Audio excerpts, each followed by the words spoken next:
அக்கா அக்கா சொல்லுங்கக்கா. நீங்க தானே அர்ச்சனாம்மா? ஆமா ஆமா. ஐயோ நானே உங்களை வந்து பார்க்கணும்னு இருந்தேக்கா. அப்படியா?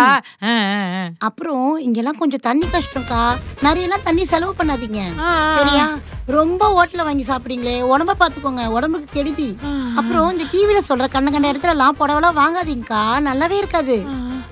எவ்வளோ நல்லவங்களா இருக்கிறாங்க, நம்மளை பத்தி எல்லாத்தையும் தெரிஞ்சு வச்சிருக்காங்க. இவளை போய் தப்பா சொல்லிட்டாலே. அப்ப சரிக்கா, வீட்டுக்கு போலாமா? உங்க வீட்டுக்கா? இல்லக்கா உங்க வீட்டுக்கு. சரி போவோம். பரவாயில்லக்கா, ஒரு பொண்ணு வீட்டுல இருக்கிறதுக்கும் அவங்க அம்மா வீட்டுல இருக்கிறதுக்கும் எவ்வளவு வித்தியாசம் பாருங்க. வீட்டு இவ்வளவு சுத்தமா வச்சிருக்கீங்க. அக்கா தாகமா இருக்கு, குடிக்க கொஞ்சம் தண்ணி கிடைக்குமா? மறந்துட்டேன்க்கா, உட்காருங்க நான் எடுத்துட்டு வரேன்.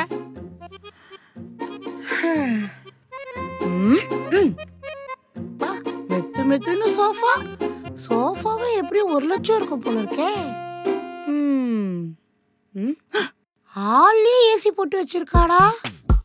ஒத்த பொண்ணா சம்பாரிச்சு இத்தான் தாண்டி வீட்டுல இருக்காளே.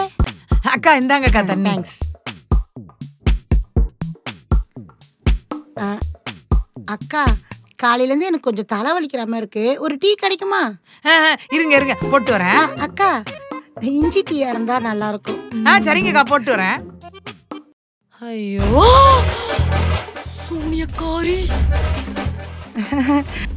வாமா அர்ச்சனா, நல்லா இருக்கியா? ஆண்டி நீங்க வந்துட்டீங்களா? நல்லா இருப்பேன் ஆண்டி. வரேன். மோ போறப்ப பாய முட்றேன். இந்த ஆண்டி கிட்ட பேச்சுவார்த்தையை வச்சுக்காதன்னு சொன்னா கூப்பிட்டு நடு வீட்டுல உட்கார வச்சுட்டு இருக்க. என்ன நினைச்சிட்டு இருக்க? அம்மா பொண்ணு என்ன பேசுறாங்க? வீடு தேடி வந்தவங்களை எப்படி போன்னு சொல்றது? நம்மளை பத்தி தான் இருக்குமோ? இரு வரேன். அப்ப நீ சொல்லாத நான் சொல்றேன். என்னக்கா அம்மாவும் பொண்ணு ஏதோ குசு குசுன்னு ரகசியம் பேசிட்டு அதெல்லாம் ஒண்ணு இல்ல ஆண்டி. சரிக்கா, எனக்கும் வீட்டுல கொஞ்சம் வேலை இருக்கு, நான் வரேன். அக்கா டீ போட்டு வச்சிருக்கேன், குடிச்சிட்டு போலாம். சரிங்கக்கா நீங்க கிளம்புங்க, நம்ம அப்புறமா பேசிக்கலாம். சரிங்கக்கா வரேம்மா. அர்ச்சனா ஏய் 10 நாள் அங்க இருந்து வந்தியா, என்ன பத்திரமா பாத்துக்கிட்டியா, பஸ் ஏறி ஊருக்கு போனியான்னு இருக்கணும். பக்கத்து வீட்டு பரிமளாவை கூப்பிட்டு வச்சு பந்தி பரிமாறிக்கிட்டு இருந்த போட்டு தள்ளிடுவேன். பாத்து வாய மூடு. அம்மா அம்மா சூனியக்காரி வீட்டு கூப்பிட்டு வச்சு சோறு போட்டுக்கிட்டு இருக்க.